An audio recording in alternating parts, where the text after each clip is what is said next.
نحمدہ ونصلی ونسلم علی رسولہ الکریم اما بعد فاعوذ باللہ من الشیطان الرجیم بسم اللہ الرحمن الرحیم ولن یجعل اللہ للکافرین علی المؤمنین سبیلا صدق اللہ العظیم ان اللہ وملائکتہ یصلون علی النبی یا ایہا الذین آمنوا صلوا علیہ وسلموا تسلیما الصلاۃ والسلام علیک یا سیدی یا رسول اللہ وعلی آلک و اصحابک یا سیدی یا حبیب اللہ۔ آج کی اس مختصر سی مجلس کے اندر ایک مشہور و معروف مداریہ جس نے لاہور بابا جمہوریت کے میلے کے اندر اسلام اور علماء اسلام کے خلاف بہت بڑی بکواسات کی ہیں، اس مداریے کے جواب کا سلسلہ ہم شروع کر رہے ہیں۔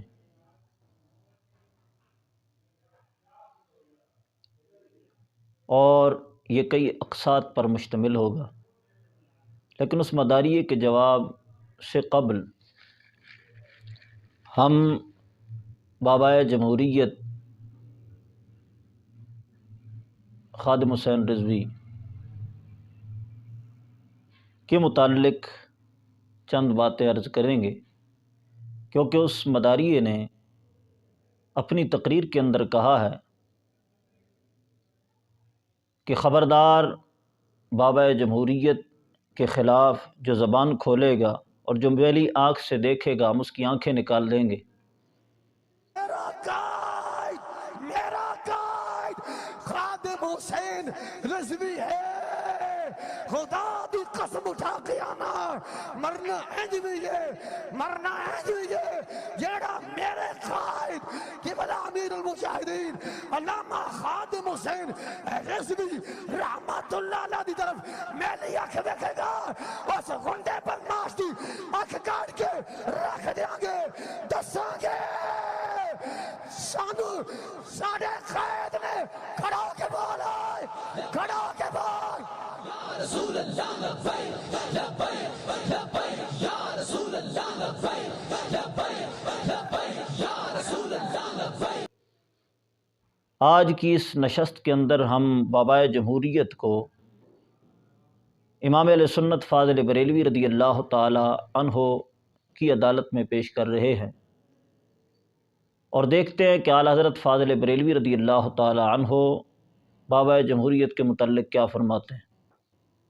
اس کے بعد ہم مطالبہ کریں گے اس مداریے سے بھی اور دیگر جو بلیکی ہیں ان سے مطالبہ کریں گے کہ آپ آنکھیں نکالنے کے بجائے اپنے ساتھ سے رضوی نسبت ہٹاؤ۔ اور سب سے پہلے آپ کو ہم دربار اعلیٰ حضرت میں اس وجہ سے پیش کر رہے ہیں کہ آپ نے کہا ہے، اس مداریے نے وہاں پر کہا کہ ہمارے بابا جمہوریت ہمیشہ ہمیں اعلیٰ حضرت کا نعرہ سکھاتے رہے، اور جب بھی اعلیٰ حضرت فاضل بریلوی رضی اللہ تعالی عنہ کا نام آتا تھا تو وہ بڑی محبت کے ساتھ اور بڑے زور سے یہ نعرہ لگاتے تھے، عشق و محبت اعلیٰ حضرت اعلیٰ حضرت۔ تو لہٰذا ہم ابتدا اعلیٰ حضرت فاضل بریلوی رضی اللہ تعالی عنہ سے کر رہے ہیں، اور یہ سلسلہ آگے جاتا رہے گا۔ سب سے پہلے بابا جمہوریت کی جو گمراہی جس پر ہم تبصرہ کریں گے وہ یہ ہے کہ بابا جمہوریت نے کئی بد مذہبوں کو، عیسائیوں کو اور مرزائیوں وغیرہ کو اپنی پارٹی کے اندر شامل کیا اور ان کو الیکشن کے لیے ٹکٹ پیش کیا، اور ان سے پوچھا گیا کہ کیا تم نے عیسائیوں وغیرہ کو ٹکٹ دیا ہے؟ ناظم وغیرہ وہ جو ایم این اے وغیرہ بنے تھے ان کے لیے ٹکٹ دیا ہے؟ کہتا ہے میں نے دیا ہے۔ کیوں دیا ہے جی؟ اس کی وجہ کیا ہے؟ وہ کہتا ہے اس وجہ سے دیا ہے کہ ہمارے ملک کا قانون ہے اس وقت تک آپ الیکشن نہیں لڑ سکتے جب تک اقلیتوں کو ساتھ شامل نہ کیا جائے۔ تو کہتا ہے اس مجبوری کی بنا پر میں نے ٹکٹ دیا ہے۔ آپ نے مطلب اقلیت کے نمائندے کو بھی ٹکٹ دیا ہے؟ ہاں دیا ہے وہ ہے، وہ وجوہات یہی ہے نا کہ پاکستان کا قانون ہے، تو ہم نے اس کا کہا کہ بھئی آپ بھی آئیں ہماری طرف سے الیکشن۔ اور پنڈی گھیب اپنے علاقے ضلع اٹک کے اندر ایک جلسے میں ببانگ دہل انہوں نے کہا کہ یہ لبیک جو ہے بریلویوں کی پارٹی نہیں ہے، یہ شیعوں کی بھی پارٹی ہے، یہ دیوبندیوں کی بھی پارٹی ہے، اگر دیوبندی ہماری طرف آئیں تو ہم دونوں ہاتھوں کو کھول کر ان کو اپنی بغل میں لیں گے۔ وہ سارے کلپ آپ اس ویڈیو کے اندر ملاحظہ فرمائیں گے۔ اسانی جڑی پارٹی بھی بریلویوں کی پارٹی نہیں، اسانی جڑی پارٹی کسی ایک جماعت کی پارٹی نہیں، اسانی جڑی پارٹی کسی ایک فرقے کی پارٹی نہیں، اسی اپنے دیوبندیاں بھراواں واسطے بھی اے دوویں باواں کھول کے استقبال کریں گے۔ تو آج کی اس مختصر نشست کے اندر ہم یہ عرض کریں گے کہ بد مذہبوں کو ٹکٹ دینا اور ان کو امارت سونپنا یہ انتہائی گمراہی ہے۔ قرآن پاک میں اللہ تعالیٰ نے ارشاد فرمایا، سورہ نساء ہے 5واں پارہ اور بالکل آخری صفحے پر، وَلَن يَجْعَلَ اللَّهُ لِلْكَافِرِينَ عَلَى الْمُؤْمِنِينَ سَبِيلًا، اللہ تعالیٰ فرماتا ہے کہ اللہ تعالیٰ نے کافروں کو مسلمانوں پر کچھ راہ نہ دی، اللہ تعالیٰ کافروں کو مسلمانوں پر کوئی راہ نہ دے گا، یعنی کافروں کو بالکل مسلمانوں پر کچھ راہ نہیں ہے۔ مفسرین کرام نے فرمایا کافر مسلمان کے خلاف گواہ تک نہیں بن سکتا، کافر مسلمان کے خلاف گواہ نہیں بن سکتا، کافر مسلمان کے خلاف گواہی دے اس کی گواہی نہیں سنی جائے گی، وہ گواہ نہیں بن سکتا۔ یہ ہے فتاوی رضویہ، اس کی جلد نمبر 14 ہے، یہ اسی امام احمد رضا فاضل بریلوی رضی اللہ تعالی عنہ کا فتویٰ ہے، انہی کی کتاب ہے جن کی نسبت سے آپ اپنے آپ کو رضوی لکھواتے ہیں۔ اس کے صفحہ نمبر 512 پر حضرت عمر فاروق رضی اللہ تعالی عنہ کا وہ واقعہ عام کتابوں کے اندر ہے، لیکن امام احمد رضا فاضل بریلوی کا حوالہ میں اس وجہ سے دے رہا ہوں کہ آپ ان کی نسبت رکھتے ہیں۔ 512 صفحہ پر یہ واقعہ لکھا ہے کہ شہر حیرہ میں ایک کاتب تھا عیسائی، اس کا حافظہ بھی تھا اور خط بھی بہت خوبصورت تھا، لکھائی اس کی اچھی تھی۔ جب وہ علاقہ فتح ہوا، حضرت عمر فاروق رضی اللہ تعالی عنہ کو عرض کی گئی کہ فلاں مقام پر ایک عیسائی ہے جس کا خط بھی بہت اچھا ہے اور حافظہ بھی مضبوط ہے، تو ہم اس کو اپنا کاتب مقرر کر لیں۔ حضرت عمر فاروق رضی اللہ تعالی عنہ نے فرمایا اگر میں اس کو اپنا کاتب مقرر کروں تو پھر تو میں اس کو اپنا رازدار بنا رہا ہوں، اور قرآن پاک نے کافروں کو رازدار بنانے سے منع کیا ہے۔ دیکھیے عمر فاروق رضی اللہ تعالیٰ عنہ تو عیسائی کو کاتب مقرر نہیں کر رہے، اپنا محرر نہیں بنا رہے، جس کو آپ کلرک کہتے ہیں، وہ اپنا کلرک نہیں بنا رہے، اپنا کاتب مقرر نہیں کر رہے، اور آپ ہیں کہ ان کو عہدہ اور امارت سونپ رہے ہیں، ان کو M&A وغیرہ بنا رہے ہیں۔ فتاوی رضویہ شریف کی جلد نمبر 21 اور اس کے صفحہ نمبر 181 پر ایک فتویٰ ہے، ملاحظہ فرمائیے، پہلے اس فتوے کو سمجھیے اور پھر بابا جمہوریت کی گمراہی کو آپ خود بخود سمجھ جائیں گے۔ اس کا صفحہ نمبر 181 ہے۔ یہ کس زمانے میں آپ نے فتویٰ ارشاد فرمایا تھا؟ یہ اس زمانے کی بات ہے جب تقسیم ہند کی بات چیت چل رہی تھی کہ ابھی تقسیم ہند ہوتا ہے۔ تقسیم ہند کی جب بات چیت چلی، امام اہل سنت فاضل بریلوی رضی اللہ تعالیٰ عنہ کو اس کا علم ہوا، تو فاضل بریلوی رضی اللہ تعالیٰ عنہ نے فتویٰ ارشاد فرمایا تھا، فرمایا تقسیم ہند کے متعلق تم کوشش کر رہے ہو کہ تقسیم ہند ہو، فرمایا اس کی 4 صورتیں بن سکتی ہیں۔ پہلی صورت تو یہ ہے کہ ملک سارا کا سارا تمہیں مل جائے، مسلمانوں تم کو مل جائے، اور کافر جاتے جاتے یہ سارا کا سارا ملک تمہیں دے جائیں اور تم اس میں اسلام کا قانون نافذ کرو، فرمایا ایسے نہیں ہو سکتا۔ اور کافر جاتے جاتے، انگریز جاتے جاتے ہندوؤں کو دے جائیں اور وہ اپنا قانون چلائیں، فرمایا ایسے بھی نہیں ہوگا۔ یہ دو صورتیں تو ممکن ہی نہیں ہیں، کیونکہ جب انگریز جا رہا تھا 1 صدی سے پہلے وہ سوچ رہا تھا، یعنی 1857 میں وہ آیا، سونا چاندی درہم و دینار جو سونا چاندی تھا وہ سارا کا سارا لوٹا، لوٹنے کے بعد اب پورا ملک تو وہ خالی کر چکا تھا۔ اب وہ جانے سے پہلے یہ سوچ رہا تھا کہ جاتے جاتے اپنے وفاداروں کے سپرد کر جاؤں کہ میرے جانے کے بعد بھی یہ میرا ملک چلتا رہے۔ تو امام اہل سنت فاضل بریلوی رضی اللہ تعالیٰ عنہ نے فرمایا جاتے جاتے اب اس نے سپرد تو کرنا ہے، لیکن تنہا مسلمانوں کو سپرد نہیں کرے گا کہ وہ اس میں قانون چلاتے رہیں اپنے اسلام کا، اور تنہا ہندوؤں کو بھی سپرد نہیں کرے گا۔ اب فرمایا 2 ہی صورتیں آخری رہ جاتی ہیں، 2 آخری صورتیں رہ جاتی ہیں۔ ایک صورت یہ ہے، فرمایا کہ تقسیم ہند ہو، اور تقسیم ہند ہونے کے بعد کافر ملک انگریز جاتے جاتے ملک کو بانٹ دے اور پھر کہے اس میں شراکت رکھ لو، کچھ عہدے مسلمانوں کے اور کچھ ہندوؤں کے، کچھ قانون مسلمانوں کے کچھ ہندوؤں کے، اس طرح شراکت کے ساتھ ملک چلاتے رہو۔ میں جا رہا ہوں، انگریز کہے میں جا رہا ہوں، اور ہندوؤں مسلمانوں تم مل کر ملک کو چلاتے رہو، اس طرح ہوتا رہے۔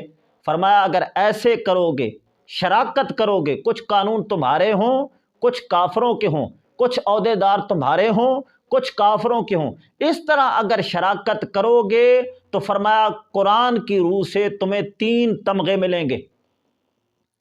فرمایا وَمَن لَّمْ يَحْكُم بِمَا أَنزَلَ اللَّهُ فَأُولَٰئِكَ هُمُ الْكَافِرُونَ وَمَن لَّمْ يَحْكُم بِمَا أَنزَلَ اللَّهُ فَأُولَٰئِكَ هُمُ الظَّالِمُونَ وَمَن لَّمْ يَحْكُم بِمَا أَنزَلَ اللَّهُ فَأُولَٰئِكَ هُمُ الْفَاسِقُونَ۔ فرمایا اس کا مصداق ٹھہرو گے، کب؟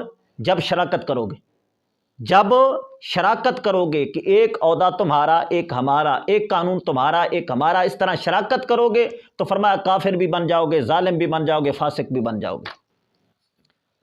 اور فرمایا اگر اس طرح شراکت نہ کرو تو اب ایک صورت رہ جاتی ہے، وہ یہ کہ تقسیم ہند ہو جائے، ملک بٹ جائے، ملک کے حصے ہو جائیں، اور ایسے ہو کہ کچھ حصے ہندوؤں کے پاس چلے جائیں اور کچھ مسلمانوں کے پاس رہ جائیں، اور جو مسلمانوں کے پاس آ جائے اس میں مسلمان اپنا قانون اسلام والا نافذ کریں، اور جو ہندوؤں کے پاس رہ جائے ہندو اپنا قانون ہندوؤں والا وہاں پر نافذ کریں، اس طرح تقسیم ہند ہو جائے۔ تو فرمایا اب بتائیے ہندوستان کا کون سا علاقہ ایسا ہے جس میں مسلمان نہیں رہتے؟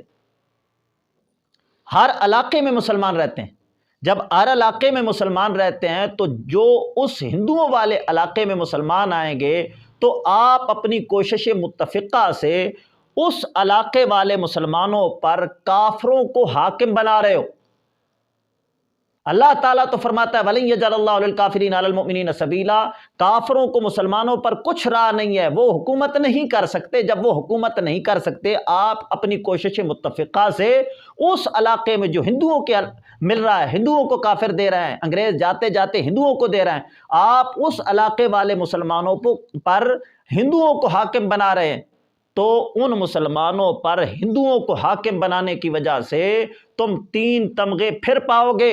وَمَن لَّمْ يَحْكُم بِمَا أَنزَلَ اللَّهُ فَأُولَٰئِكَ هُمُ الْكَافِرُونَ وَمَن لَّمْ يَحْكُم بِمَا أَنزَلَ اللَّهُ فَأُولَٰئِكَ هُمُ الظَّالِمُونَ وَمَن لَّمْ يَحْكُم بِمَا أَنزَلَ اللَّهُ فَأُولَٰئِكَ هُمُ الْفَاسِقُونَ۔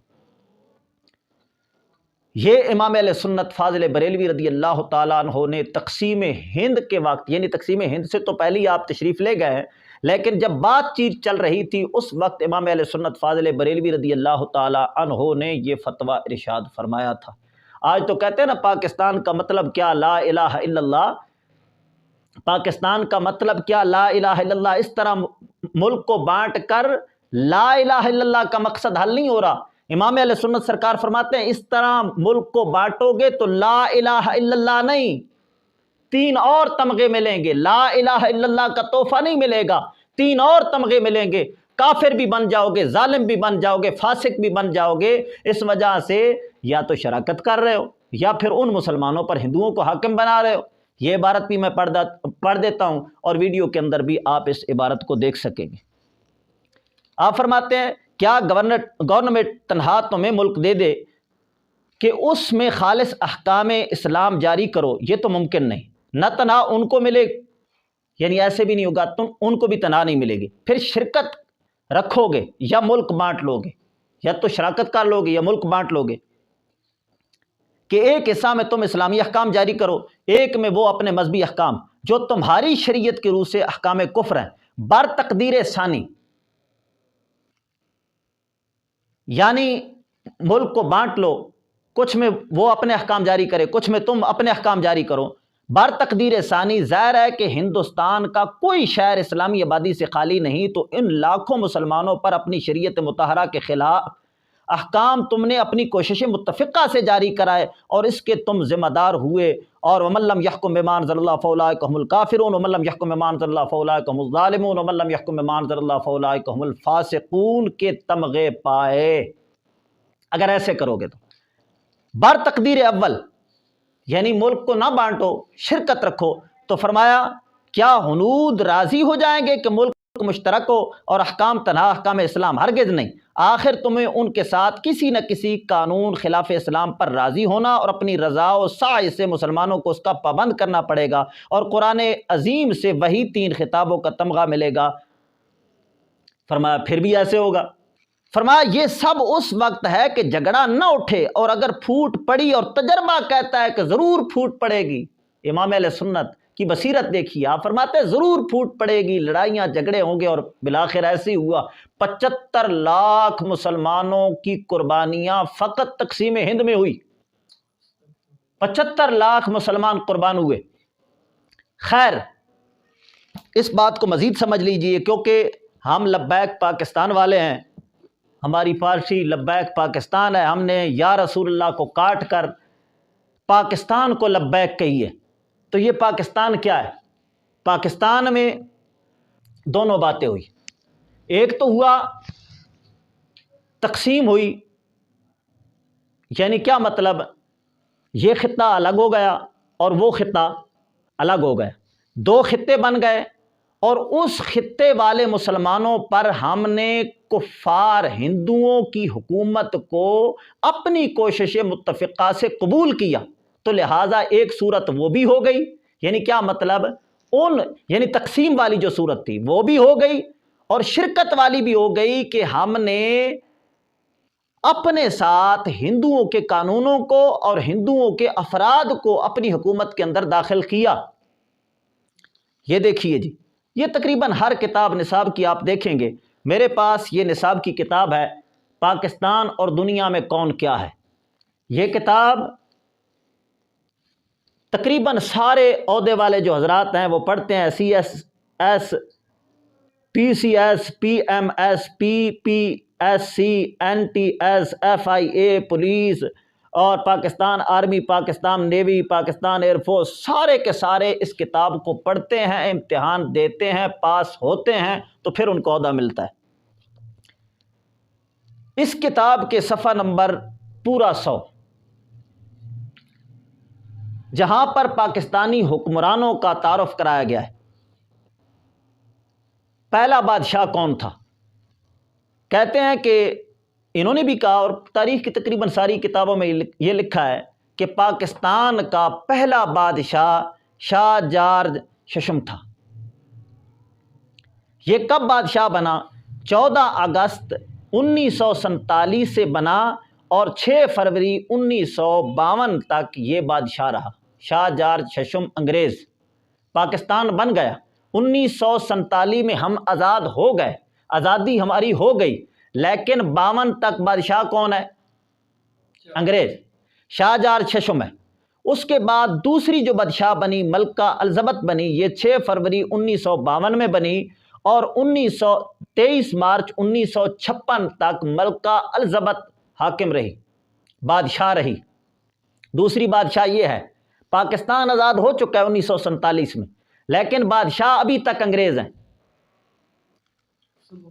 اور وزیر جو بنائے گئے، وزیر خارجہ سر ظفر اللہ تھا جو قیدیانی تھا، اور وزیر قانون جو تھا، جو گندر ناتھ آف بنڈل، یہ ہندو تھا۔ یعنی اس طرح عہدے بانٹے گئے۔ ہمارے ایک بابے کو سندھ کا گورنر بنایا گیا۔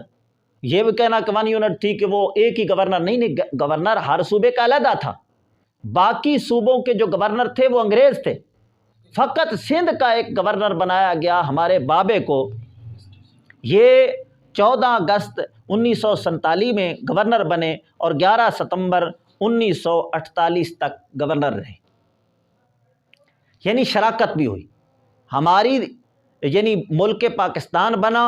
دو باتیں اعلیٰ حضرت سرکار نے فرمایا، ملک بانٹ کر کچھ تم لے لو، کچھ ان کو دے دو، اور ان کو ملنے والا جو حصہ ہے وہاں کے مسلمانوں پر کافروں کی حکومت کو تم اگر پسند کرو گے تو پھر بھی 3 تمغے پاؤ گے، اور اگر شراکت کرو گے تو پھر بھی 3 تمغے ملیں گے۔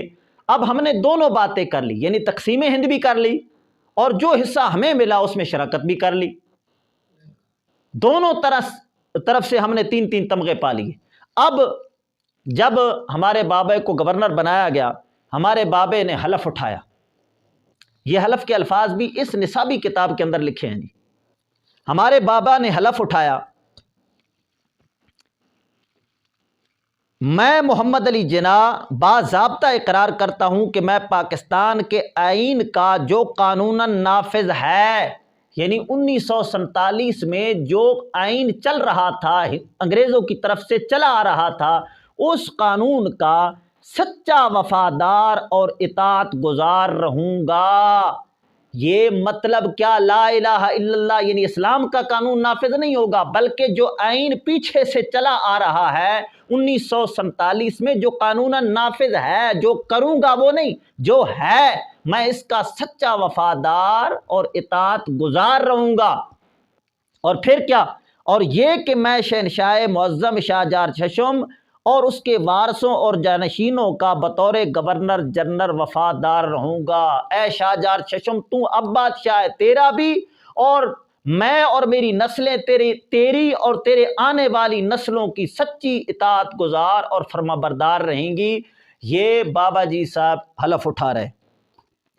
تو خیر اعلیٰ حضرت سرکار نے اس وقت فتویٰ ارشاد فرمایا تھا، فرمایا ایسے کرو گے تو پھر بھی 3 تمغے ملیں گے، ایسے کرو گے تو پھر بھی 3 تمغے ملیں گے۔ ہمارا ملک تقسیم ہوا، دونوں باتیں ہو گئی، 3 تمغے وہ والے بھی مل گئے، ادھر والے بھی مل گئے۔ اب ہمارے ملک میں یہ قانون ہے کہ اس وقت تک کوئی پارٹی، کوئی تنظیم الیکشن نہیں لڑ سکتی جب تک بد مذہبوں، مرزائی، ازائی وغیرہ سب کو اپنے ساتھ تنظیم میں شامل کر کے ان کو عہدہ نہ دے۔ قرآن تو کہتا ہے وَلَن يَجْعَلَ اللَّهُ لِلْكَافِرِينَ عَلَى الْمُؤْمِنِينَ سَبِيلًا، کافروں کو مسلمانوں پر کوئی راہ نہیں ہے۔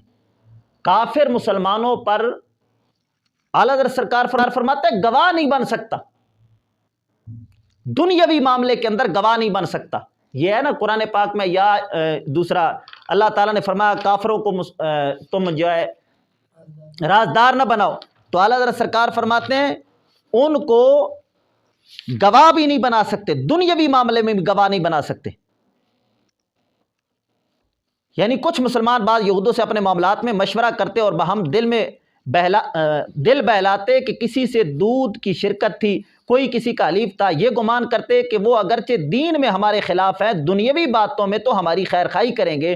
اس وقت یہ آیت اتری، اللہ تعالیٰ نے فرمایا دنیاوی معاملے میں بھی ان سے مشورہ، اللہ تعالیٰ نے دنیاوی معاملے میں بھی ان سے مشورہ لینے سے منع فرمایا۔ تو جب مشورہ اپنے دنیاوی کاموں کے اندر مشورہ لینا جائز نہیں ہے، تو دینی کام اور اسلام کو تخت پر لانے کے لیے ان کو امیر بنایا جائے۔ تو اعلیٰ حضرت سرکار فرماتے ہیں اگر ان کو اس طرح اپنے ساتھ شریک کرو گے تو 3 تمغے پاؤ گے۔ وَمَن لَّمْ يَحْكُم بِمَا أَنزَلَ اللَّهُ فَأُولَٰئِكَ هُمُ الْكَافِرُونَ وَمَن لَّمْ يَحْكُم بِمَا أَنزَلَ اللَّهُ فَأُولَٰئِكَ هُمُ الْفَاسِقُونَ وَمَن لَّمْ يَحْكُم بِمَا أَنزَلَ اللَّهُ فَأُولَٰئِكَ هُمُ الظَّالِمُونَ۔ تو یہ ہیں بابا جمہوریت جن کے خلاف امام اہل سنت فاضل بریلوی رضی اللہ تعالی عنہ اپنی زبان کھول رہے ہیں اور فرما رہے ہیں کہ اگر ایسے کرو گے تو تم سنی نہیں رہو گے، بلکہ قرآن کی روح سے تمہیں 3 تمغے ملیں گے۔ اب میں بابا جمہوریت اور اس کے ماننے والوں کو یہ کہوں گا، یا تو توبہ کرو اور اس گندے کام سے باز آؤ، وگرنہ اپنے ساتھ رضوی نسبت کو ہٹاؤ۔ وآخر دعوایا ان الحمدللہ رب العالمین۔